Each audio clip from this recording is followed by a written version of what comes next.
प्रथम अध्याय नूतन शक्तिर अभ्युत्थान ऐतिहासिक माने एवं सेमानंकर उपादान।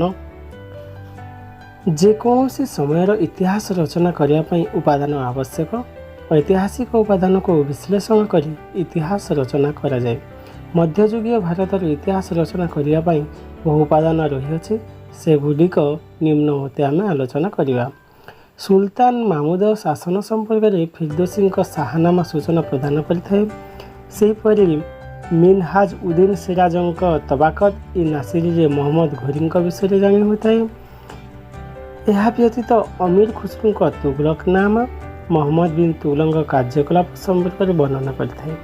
बाबर आत्मचरित बाबरनामा, आबुल फाजलों अकबरनामा तथा क्रमे मुगल शासक बाबर और अकबरों विषय तथ्य प्रदान करें।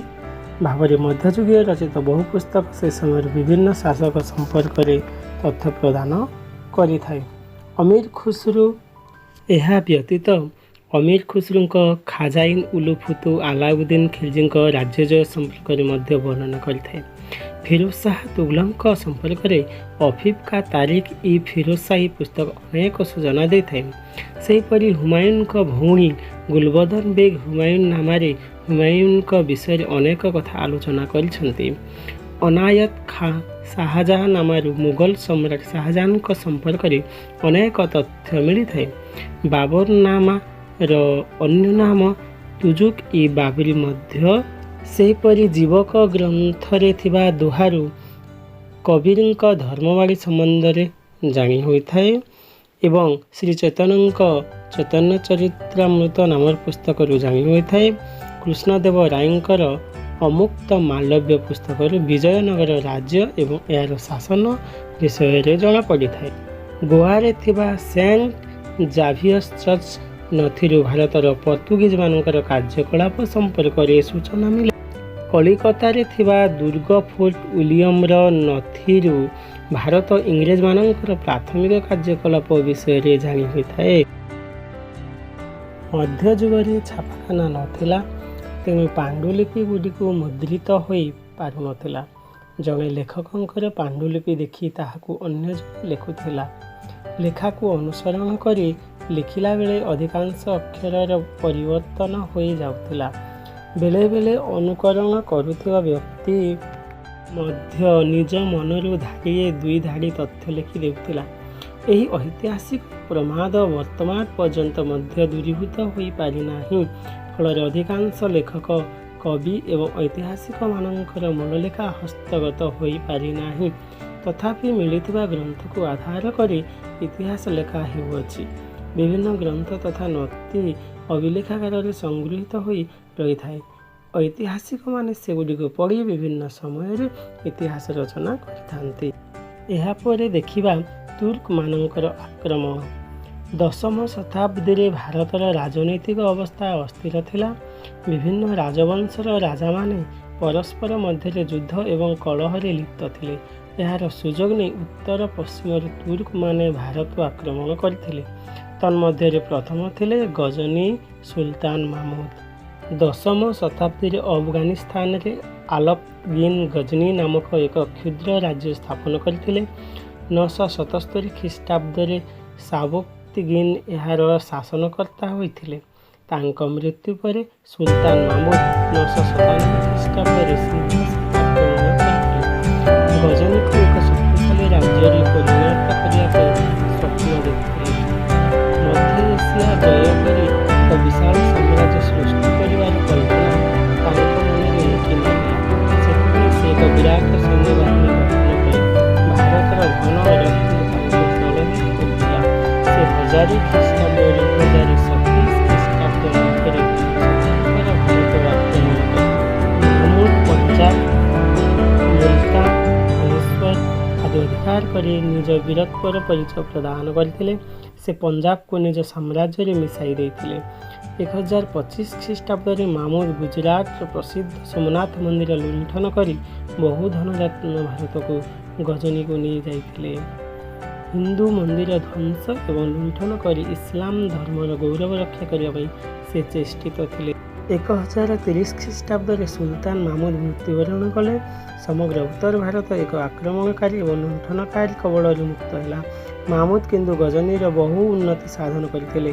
ସେ ସେଠାରେ ଏକ ବିରାଟ ପାଠାଗାର ଏବଂ ସୁନ୍ଦର ମସଜିଦ ନିର୍ମାଣ ମଧ୍ୟ କରିଥିଲେ। ମାମୁଦ ତାଙ୍କ ଦରବାରରେ ବହୁ ଜ୍ଞାନୀ ଏବଂ ଗୁଣୀମାନଙ୍କୁ ସ୍ଥାନ ଦେଇଥିଲେ। ସେମାନଙ୍କ ମଧ୍ୟରୁ ପ୍ରସିଦ୍ଧ ଥିଲେ ପାରସିକ କବି ଫିରଦୌସୀ। ସେ ଶାହନାମା ନାମକ ଏକ ବିରାଟ ଗ୍ରନ୍ଥ ରଚନା କରି ଜନମାନସରେ ଅମର ହୋଇ ରହିଛନ୍ତି। ମାମୁଦ ଆଲବେରୁଣି ନାମକ ଜଣେ ବିଦ୍ୱାନ ବ୍ୟକ୍ତିକୁ ଭାରତ ସମ୍ପର୍କରେ ଜ୍ଞାନ ଆହରଣ କରିବା ପାଇଁ ପଠାଇଥିଲେ। ସେ ଭାରତରେ ବହୁ ବର୍ଷ ରହି ଭାରତ ଉପରେ ଏକ ସୁନ୍ଦର ପୁସ୍ତକ ରଚନା କରିଥିଲେ। ତାହାର ନାମ ହେଉଛି ତହକିକ-ଇ-ହିନ୍ଦ, ଅର୍ଥାତ୍ ଭାରତ ବିଷୟରେ ଯାହା ସତ୍ୟ। ମାମୁଦଙ୍କ ମୃତ୍ୟୁ ପରେ ଗଜନୀ ରାଜ୍ୟ ନିଜର ଗୌରବ ହରାଇ ବସିଲା। ତାଙ୍କର ଉତ୍ତରାଧିକାରୀମାନେ ଦୁର୍ବଳ ହୋଇପଡ଼ିଲେ। ଗଜନୀ ରାଜ୍ୟର ପତନ ଘଟିଲା। ଏହାପରେ ଆଫଗାନିସ୍ତାନରେ ଘୋର ନାମକ ଅନ୍ୟ ଏକ ରାଜ୍ୟ ପ୍ରତିଷ୍ଠିତ ହୋଇଥିଲା। ଏହାର ଶାସକ ମହମ୍ମଦ ଘୋରୀ ମଧ୍ୟ ଭାରତ ଆକ୍ରମଣ କରିଥିଲେ। ମହମ୍ମଦ ଘୋରୀଙ୍କ ଭାରତ ଆକ୍ରମଣ। ଦ୍ୱାଦଶ ଶତାବ୍ଦୀର ଶେଷ ଆଡ଼କୁ ଘୋର ରାଜ୍ୟର ଶାସକ ମହମ୍ମଦ ଘୋରୀ ଭାରତ ଆକ୍ରମଣ କରିଥିଲେ। ଉତ୍ତର ଭାରତ ଜୟ କରି ଏହାକୁ ନିଜ ରାଜ୍ୟରେ ମିଶାଇବା ତାଙ୍କର ଚରମ ଲକ୍ଷ୍ୟ ଥିଲା। ଭାରତର ଧନରତ୍ନ ମଧ୍ୟ ତାଙ୍କୁ ଭାରତର ଆକ୍ରମଣ କରିବା ପାଇଁ ପ୍ରେରଣା ଯୋଗାଇଥିଲା। ମହମ୍ମଦ ଘୋରୀ 1175 ଖ୍ରୀଷ୍ଟାବ୍ଦରେ ମୁଲତାନା ଅଧିକାର କରି ଭାରତ ଆକ୍ରମଣ ପାଇଁ ପଥ ପ୍ରସ୍ତୁତ କରିଥିଲେ। ଏହାପରେ ସେ ସିନ୍ଧୁ ପ୍ରଦେଶ ଏବଂ ପଞ୍ଜାବ ଅଧିକାର କରି ଦିଲ୍ଲୀ ଆଡ଼କୁ ଅଗ୍ରସର ହେଲେ। ଦିଲ୍ଲୀରେ ସେତେବେଳେ ଚୌହାନ ବଂଶର ରାଜା ପୃଥ୍ୱୀରାଜ ଶାସନ କରୁଥିଲେ। ସେ ରାଜପୁତମାନଙ୍କୁ ସଂଗଠିତ କରି ସେମାନଙ୍କ ସହାୟତାରେ ମହମ୍ମଦ ଘୋରୀଙ୍କୁ 1191 ଖ୍ରୀଷ୍ଟାବ୍ଦରେ ତିରୋରୀ ଠାରେ ପରାସ୍ତ କରିଥିଲେ। ଏହା ଥିଲା ପ୍ରଥମ ତିରୋରୀ ଯୁଦ୍ଧ। ମହମ୍ମଦ ଘୋରୀ ଏହି ପରାଜୟକୁ ଭୁଲି ପାରିନଥିଲେ। ସେ ପୁନର୍ବାର ଭାରତ ଆକ୍ରମଣ କଲେ। 1192 ଖ୍ରୀଷ୍ଟାବ୍ଦରେ ଦ୍ୱିତୀୟ ତିରୋରୀ ଯୁଦ୍ଧରେ ସେ ପୃଥ୍ୱୀରାଜକୁ ପରାସ୍ତ କରି ଦିଲ୍ଲୀ ଅଧିକାର କରିଥିଲେ। ଏହା ଦେଖି କନୌଜର ରାଠୋର ବଂଶୀୟ ଶାସକ ଜୟଚନ୍ଦ୍ର ରାଜପୁତମାନଙ୍କୁ ଏକତ୍ରିତ କରି ମହମ୍ମଦ ଘୋରୀଙ୍କୁ ଚାନ୍ଦୱାରା ଚାନ୍ଦେରୀ ଯୁଦ୍ଧକ୍ଷେତ୍ରରେ ଭେଟିଥିଲେ। ଏହି ଯୁଦ୍ଧରେ ମହମ୍ମଦ ଘୋରୀ ଜୟଚନ୍ଦ୍ରକୁ ପରାଜିତ କରି ଭାରତକୁ ବିପୁଳ ଧନରତ୍ନ ସ୍ୱଦେଶକୁ ନେଇ ଯାଇଥିଲେ। ସେ ଯିବା ପରେ ତାଙ୍କର ମୁଖ୍ୟ ସେନାପତି କୁତୁବୁଦ୍ଦିନ ଆଇବକ ବୁନ୍ଦେଲଖଣ୍ଡ, କାଳିଞ୍ଜର ଏବଂ ମହୋବା ଆଦି ଅଞ୍ଚଳ ଅଧିକାର କରିଥିଲେ। ତାଙ୍କର ଅନ୍ୟତମ ସେନାପତି ଇଖତିୟାରୁଦ୍ଦିନ ଖିଲଜୀ ବଙ୍ଗ ଏବଂ ବିହାର ଅଧିକାର କରିଥିଲେ। ମହମ୍ମଦ ଘୋରୀ ଲାହୋର ଠାରେ 1206 ଖ୍ରୀଷ୍ଟାବ୍ଦ ପ୍ରାଣତ୍ୟାଗ କରିଥିଲେ। ପ୍ରତିହାର, ଚୋଳ, ପାଣ୍ଡ୍ୟ, ହୟଶାଳ ଏବଂ ଯାଦବ ବଂଶ। ଭାରତର ରାଜନୈତିକ ପୃଷ୍ଠଭୂମିରେ ଅଷ୍ଟମ ଶତାବ୍ଦୀରୁ ଦ୍ୱାଦଶ ଶତାବ୍ଦୀ ମଧ୍ୟରେ ଅନେକ ରାଜବଂଶର ଉତ୍ଥାନ ଘଟିଥିଲା। ପ୍ରତିହାରମାନେ ଉତ୍ତର ଭାରତରେ ଶାସନ କରୁଥିଲା ବେଳେ ଦକ୍ଷିଣ ଭାରତରେ ଚୋଳ, ପାଣ୍ଡ୍ୟ, ହୟଶାଳ ଏବଂ ଯାଦବ ବଂଶ ଶାସକମାନେ ଶାସନ କରୁଥିଲେ। ଯାହା ଏହି ମାନଚିତ୍ରରେ ଯାହା ଦର୍ଶାଯାଇଛି ତାହା ଆମେ ଜାଣିପାରିବା। ପ୍ରତିହାର ବଂଶ। ପ୍ରତିହାରମାନେ ଥିଲେ ଏକ ଶକ୍ତିଶାଳୀ ରାଜପୁତ ଜାତି। ପ୍ରତିହାରର ଅର୍ଥ ଜଗୁଆଳି। ଯେତେବେଳେ ଉତ୍ତର ପଶ୍ଚିମ ଗିରିପଥ ଦେଇ ଭାରତ ମଧ୍ୟକୁ ବହୁ ବୈଦେଶିକ ଶତ୍ରୁ ପ୍ରବେଶ କରିଥିଲେ, ସେମାନଙ୍କୁ ପ୍ରତିରୋଧ କରି ଗିରିପଥକୁ ଜଗୁଥିବାରୁ ପ୍ରତିହାରମାନଙ୍କର ସେହିପରି ନାମକରଣ ହୋଇଥିବାର ଅନୁମାନ କରାଯାଏ। ପ୍ରତିହାର ବଂଶର ରାଜାମାନଙ୍କ ମଧ୍ୟରେ ପ୍ରଥମ ମିହିର ଭୋଜ ଥିଲେ ଅନ୍ୟତମ। ସେ 840 ଖ୍ରୀଷ୍ଟାବ୍ଦରେ ସିଂହାସନ ଆରୋହଣ କରିଥିଲେ। ଯୁଦ୍ଧ ଏବଂ ରାଜ୍ୟଜୟ ଦ୍ୱାରା ସେ ଏକ ବିଶାଳ ସାମ୍ରାଜ୍ୟ ଗଠନ କରିଥିଲେ। ସେ 890 ଖ୍ରୀଷ୍ଟାବ୍ଦରେ ପ୍ରାଣତ୍ୟାଗ କରିଥିଲେ। ତାଙ୍କ ପରେ ତାଙ୍କର ପୁତ୍ର ମହେନ୍ଦ୍ରପାଳ 890 ଖ୍ରୀଷ୍ଟାବ୍ଦରୁ 908 ଖ୍ରୀଷ୍ଟାବ୍ଦ ପର୍ଯ୍ୟନ୍ତ ରାଜତ୍ୱ କରିଥିଲେ। ସେ ବଙ୍ଗ ଅଧିକାର କରି ତାଙ୍କୁ ନିଜ ସାମ୍ରାଜ୍ୟରେ ମିଶାଇ ଦେଇଥିଲେ। ପ୍ରତିହାରମାନଙ୍କର ରାଜଧାନୀ ଥିଲା କନୌଜ। ଏମାନେ ବିଷ୍ଣୁ ଏବଂ ସୂର୍ଯ୍ୟଙ୍କ ଉପାସକ ଥିଲେ। ସେମାନଙ୍କ ରାଜଦରବାରରେ ବହୁ କବି ଏବଂ ବିଦ୍ୱାନମାନେ ସ୍ଥାନ ପାଇଥିଲେ। ସେମାନଙ୍କ ମଧ୍ୟରୁ ରାଜଶେଖର ଥିଲେ ଅନ୍ୟତମ। ଚୋଳ ବଂଶ। ଦଶମ ଶତାବ୍ଦୀରେ ଦକ୍ଷିଣ ଭାରତରେ ସୃଷ୍ଟି ହୋଇଥିବା ରାଜ୍ୟମାନଙ୍କ ମଧ୍ୟରୁ ଚୋଳ ରାଜ୍ୟ ଥିଲା ଅନ୍ୟତମ। ଏହାର ରାଜା ପ୍ରଥମ ରାଜରାଜ 985 ଖ୍ରୀଷ୍ଟାବ୍ଦରେ ସିଂହାସନ ଆରୋହଣ କରିଥିଲେ। ସେ ଚାଲୁକ୍ୟ, ପାଣ୍ଡ୍ୟ ଏବଂ ଚେରିମାନଙ୍କୁ ପରାସ୍ତ କରିଥିଲେ।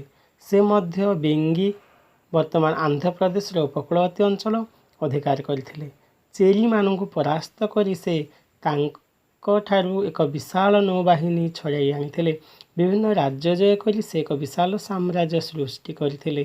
ସେ 1000 ଖ୍ରୀଷ୍ଟାବ୍ଦରେ ତାଙ୍କ ରାଜ୍ୟର ଜମିମାପ କାର୍ଯ୍ୟ ସମାପ୍ତ କରି ପ୍ରଥମ ରାଜରାଜ ଧର୍ମ କ୍ଷେତ୍ରରେ ସହନଶୀଳତା ଅବଲମ୍ବନ କରିଥିଲେ। ତାଞ୍ଜୋରଠାରେ ଥିବା ରାଜରାଜେଶ୍ୱର ଶିବ ମନ୍ଦିର ଏବଂ ବିଷ୍ଣୁ ମନ୍ଦିର ତାଙ୍କର ଅକ୍ଷୟ କୀର୍ତ୍ତି। ସେ ମଧ୍ୟ ନେଗାପତନମ୍ ଠାରେ ଏକ ବୌଦ୍ଧ ମନ୍ଦିର ନିର୍ମାଣ ସହାୟତା କରିଥିଲେ। ସେ ସମୁଦ୍ର ପଥରେ ମସଲା, ଚା, ମୂଲ୍ୟବାନ ପଥର, କାର୍ପସ, ବସ୍ତ୍ର ଆଦି ପଶ୍ଚିମ ଏସିଆକୁ ପଠାଇ ବହୁ ଅର୍ଥ ଉପାର୍ଜନ କରି ନିଜ ରାଜ୍ୟକୁ ସମୃଦ୍ଧ କରିଥିଲେ। ପ୍ରଥମ ରାଜରାଜଙ୍କ ପରେ ତାଙ୍କ ପୁତ୍ର ରାଜେନ୍ଦ୍ର ଚୋଳ 1012 ଖ୍ରୀଷ୍ଟାବ୍ଦରେ ସିଂହାସନ ଆରୋହଣ କରିଥିଲେ। ପିତାଙ୍କ ପରି ସେ ଥିଲେ ଜଣେ ବିଚକ୍ଷଣ ଯୋଦ୍ଧା। ତାଙ୍କ ସମୟରେ ନୌବାହିନୀରେ ଦକ୍ଷତା ବୃଦ୍ଧି ପାଇଥିଲା।